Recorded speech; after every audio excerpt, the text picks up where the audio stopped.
with all the plates and pots in drawers. We have a sink, we have an induction cooker, we have a coffee maker, and we have a extractor fan at the top.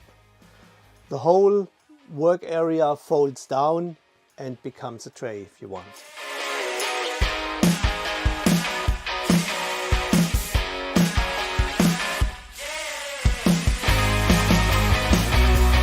Here opposite the kitchen we have the control panel with all the fuses and switches to control the air conditioning system, charging systems